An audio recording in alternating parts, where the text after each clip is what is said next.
नमस्कार. तुम्हा सर्वांचं तुमच्या लाडक्या आजीच्या खाऊया चॅनलमध्ये स्वागत आहे. हो, मी आज आपल्याला लाल भोपळ्याचं थालीपीठ कसं करायचं ते दाखवणार आहे. माझी आजी, आई, मावशी असं आम्ही सगळेजण कोकणात करायचो. ती तुम्हाला आज नवीन रेसिपी दाखवणार आहे. आज आपल्याला मी आता ते साहित्य दाखवते. लाल भोपळा स्वच्छ धुवून, साल काढून, किसून घेतला आहे. 1 चमचा कोथिंबीर घेतलेली आहे. थोडंसं तांदूळाचं पीठ घेतलंय, बेसन घेतलंय, धन्याची पावडर घेतली आहे आणि जिऱ्याची पावडर घेतली आहे. हळद, तिखट, मीठ, हिंग असं सगळं साहित्य घेतलंय.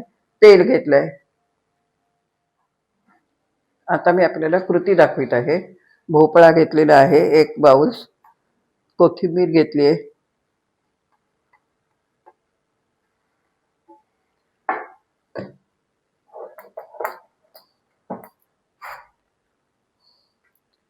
लाल तिखट 2 चमचे घालणार आहे,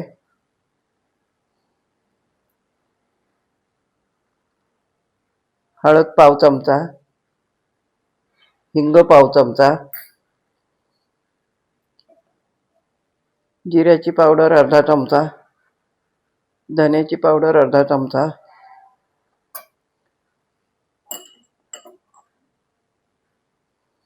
मीठ चवीनुसार आणि हे सगळं कालवून घेते आणि त्याच्यात जसं मावेल तसं पीठ मी घालणार. थोडंसं तांदूळाचं पीठ 1 चमचा, आणखीन 1 चमचा घातलं 2, बेसन 2 चमचे,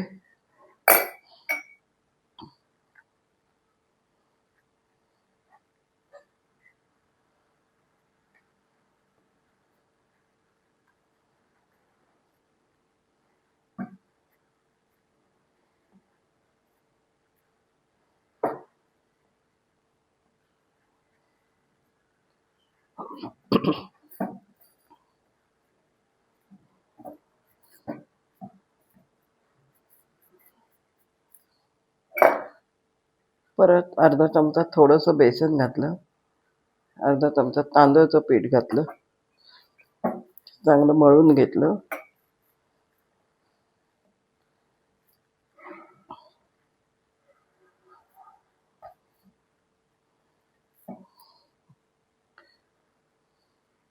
थोडंसं तेल लावणार आहे त्याला, म्हणजे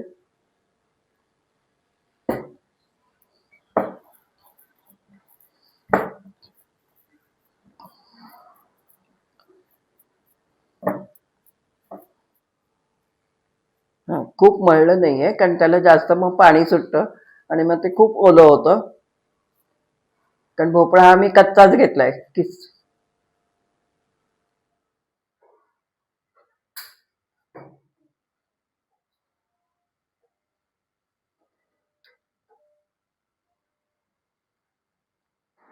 आता मी तवा तापत टाकला आहे. तवा जरा तापेपर्यंत थोडासा तेलाचा हात घेऊन कागदाला थोडं तेल लावलं आणि गोळा करून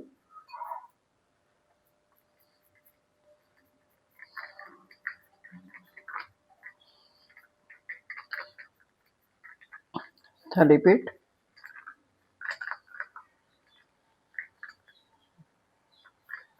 थापून घेते.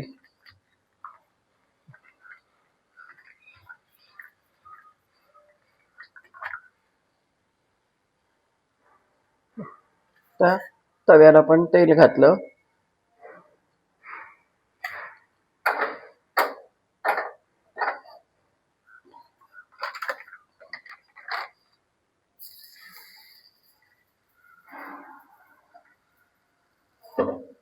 झाकण ठेवते.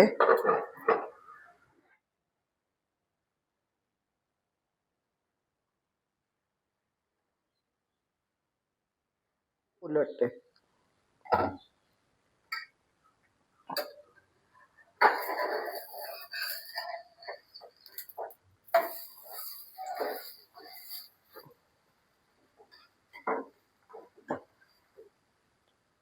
आता मी गॅस बंद करून काढून घेते.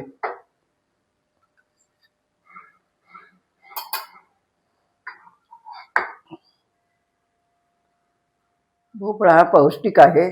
मी आता ते तुम्हाला थालीपीठ केलेलं दाखवत आहे आणि ते तुम्ही लोणच्याबरोबर, दह्याबरोबर, तुपाबरोबर कशाबरोबरही खाऊ शकता तुम्ही आणि इतकं सुंदर लागतं. ते करून बघा.